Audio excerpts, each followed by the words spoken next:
welcome. We're at the Monsterland Museum. ScarityCast is checking things out. Here with my good friend Frank. We're here with Elvira. We're here with Vampira. We're about to go in here and check out all these amazing props and monsters hanging around. Frank's excited. Right, Frank? Yes.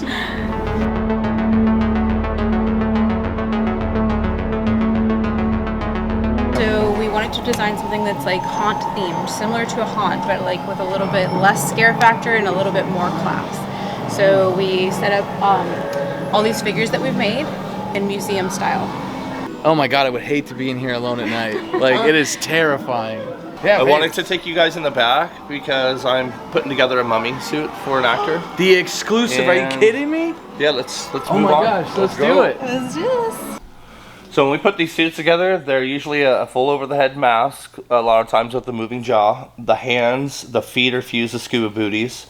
We take a two-piece body armor, which is a compression suit. It breathes really nice. It's super flexible. And then we fuse the chest piece on and leg appliances. And then we decorate. We paint first, and then we kind of decorate, and we decorate with silicone so it stays flexible and everything dries see-through. Oh my gosh. Todd's going to be the performer, the actor in the suit. Nice. Wow. This is incredible. The studio and the museum are very much based, like, I'm a huge fan of classic horror, so anything that's Dracula, Frankenstein. What would you say the average like time, just if you can even put an average on that, for something like this, like a suit like this? We kind of put this together very quickly because of time restraint. We want to get Todd in a suit and get him having fun out there and entertaining people. If I was to build this suit for a motion picture, I would be spending a couple of weeks on it. Wow. Okay. If we were doing it for a theme park or a haunt, I can easily build them in a couple days. And this one was actually back here halfway built for quite some time, and then just last week we met Todd. We met Todd and we're like, we gotta get this suit done. So It's been resurrected. Love it. it was a session or two only before it's looking fair, you know. It's not looking great right now. I'd like to keep working on it, but it's looking good enough for. We'll pull it off. Yeah, it's looking good enough for somebody to jump in and. Oh, this will definitely creep some people out. Yeah, this shop basically is it's a hybrid inspirational art bank of, let's say, Distortions Unlimited, Death Studios. There's a lot of Jordi Shell, John Fuller influence in here.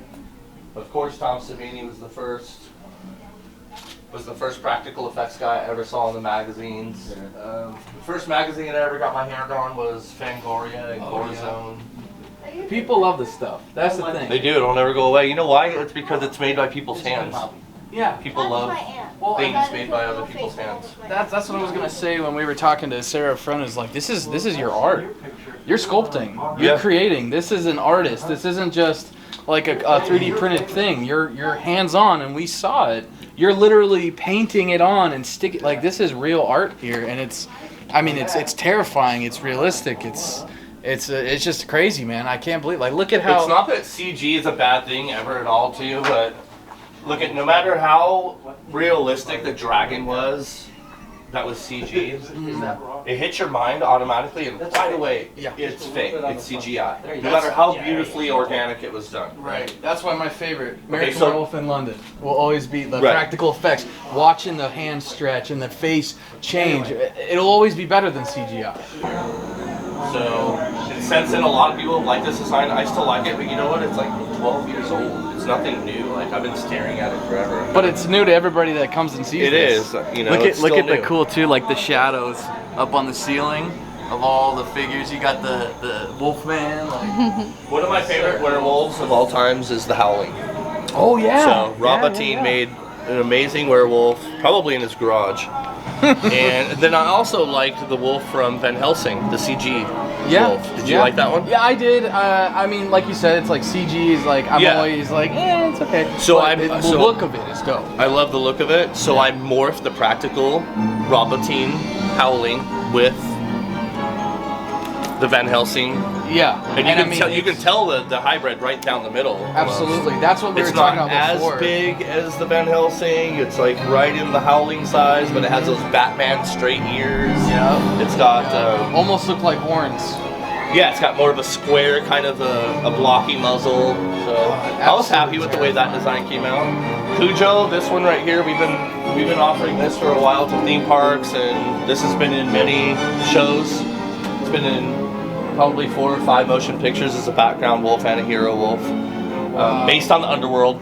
It's based on the it's basically a hybrid to me between Dog Soldier film and the Underworld. The Underworld William and the Dog Soldier. What about this guy? What about this? This is a Howling based head that was put on a mangy kind of rabid carcass body. Yeah, so he's extremely hungry. I wanted to do a wolf that wasn't masculine and everything, but that was extremely hungry and wanting to hunt something down.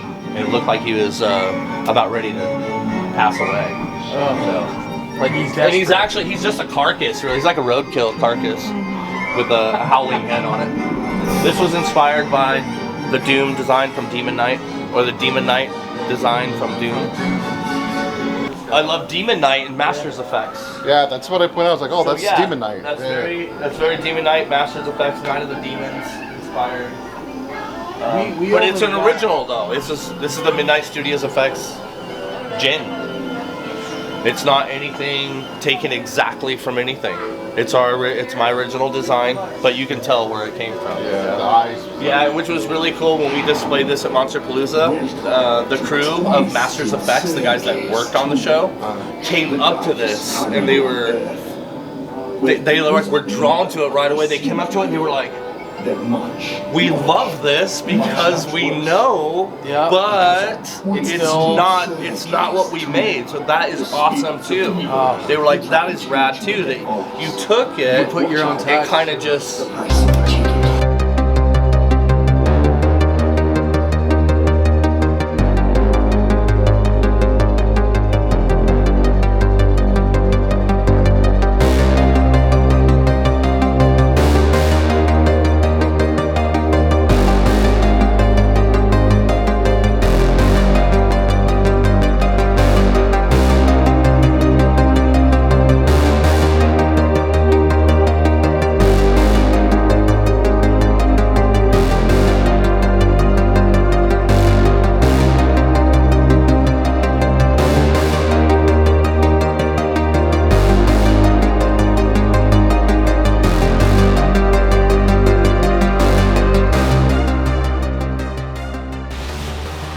Monsterland Museum out here in Scottsdale off Talking Stick Way that we're at.